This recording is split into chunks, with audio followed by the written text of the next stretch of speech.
আসসালামু আলাইকুম, welcome back to my channel easy recipe by jenny.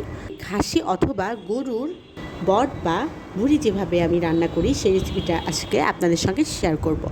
এটা অনেকেই অনেক রকম করে রান্না করে, তবে কিছু কিছুভাবে রান্না করলে কিন্তু এটার গন্ধটা থাকে, খেতে একদমই ভালো লাগে না। এই জন্য অনেকে কিন্তু এটা খেতে পারে না। আজকে আমি খুব কম সময়ে প্রেশার কুকারে এটা খুব তাড়াতাড়ি রান্না করে নেব, যেন রান্না করতে বেশি সময়ও না লাগে এবং খেতে দারুণ লাগে। তো চলুন দেখে নিই রেসিপিটা। তো প্রথমে আমি প্রেশার কুকারে দিয়ে দিচ্ছি ভুঁড়ি কেটে ধুয়ে পরিষ্কার করে রাখা আর আলু, দিয়ে দিচ্ছি পরিমাণ মতো হলুদ গুঁড়া। আমি এখানে 1 টেবিল চামচ পরিমাণের হলুদের গুঁড়া দিয়েছি, আর মরিচের গুঁড়া দিয়ে দিচ্ছি 2 টেবিল চামচ পরিমাণের।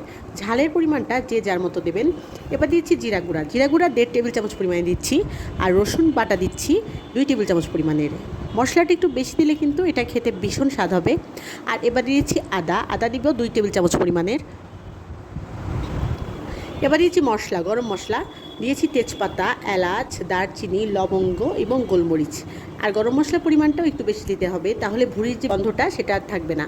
এবার আমি দিচ্ছি পরিমাণ মতো পানি। পানিটা খুব বেশি দিব না, অবশ্যই ভুঁড়ির পরিমাণের চেয়ে একটু কম দেব। 3 থেকে 4টা সিজ দেবো, তবে চুলার আঁচটা কিন্তু মিডিয়ামে রাখতে হবে। তো এই পর্যায়ে আমি পানিটার সঙ্গে খুব ভালো করে মশলাটা মিক্সড করে দিচ্ছি। দিয়েছি পরিমাণ মতো লবণটা এবার খুব ভালো করে মিশিয়ে নিচ্ছি। এবার এটাকে আমি সিজ দেওয়ার জন্য রেডি করলাম। এখানে আমি 4টা সিজ দিয়েছি, একদম মিডিয়াম আঁচে রেখে। বেশি জোরে আঁচ দিলে কিন্তু শীষের পরিমাণও বাড়িয়ে দিতে হবে। তো মিডিয়াম আঁচে আমি 4টা সিজ দিয়ে নিয়েছি, দেখুন খুলে নিয়েছি, এরকম হয়েছে।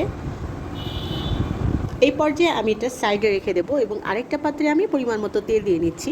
তেলের পরিমাণ আপনাদের ইচ্ছা মতো। এবার দিয়ে দিচ্ছি জিরা, আস্ত জিরা দিয়ে দিচ্ছি। এটা একটু ভাজা হয়ে গেলে আমি দিয়ে দিচ্ছি পেঁয়াজ কুচি 1 কাপ পরিমাণে দিতে হবে। যত পেঁয়াজ তত টেস্টি। আর এবার পেঁয়াজটাকে একদম ব্রাউন করে ভেজে নিচ্ছি। কিন্তু ব্রাউন করে ভেজে নেওয়া হয়ে গেলে আমি আগে থেকে প্রেসারে যে সিজ দিয়ে রেখেছিলাম সেই ভুঁড়িটা দিয়ে দিব। এবার এটাকে খুব ভালো করে নাড়াচাড়া করে কুক করে নিচ্ছি। একটু সময় নিয়ে নাড়াচাড়া করে কুক করে নেওয়ার পর যখন এই পর্যায়ে চলে আসবে, কেউ এই পর্যায়ে রাখতে পারেন, আবার অনেকে এটা খুবই ভাজা ফ্রাই টাইপের পছন্দ করেন। সেই পর্যায়ে হলে আরেকটু ভেজে নিতে হবে, কিন্তু আমার ফ্যামিলির সবাই এই পর্যায়ে একটু জুসিনেস থাকে সেটাই পছন্দ করে। তো আমি এখন এটাকে খুব ভালো করে ভেজে নিয়েছি, আর সাইড থেকে কিন্তু তেল ছেড়ে দিয়েছে। এই পর্যায়ে এটাকে আমি নামিয়ে ফেলবো, চুলাটা অফ করে দিচ্ছি। তো দেখুন কত কম সময়ে প্রেশার কুকারে ভুঁড়িটা রান্না করে ফেললাম। খেতে কিন্তু ভীষণ টেস্টি হয়েছে। এটা পরোটা অথবা ভাত যে যেটা দিয়ে খেতে চান, খেতে কিন্তু ভীষণ টেস্টি লাগে।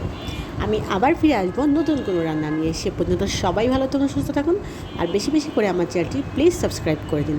Thank you for watching my video. আল্লাহ হাফেজ।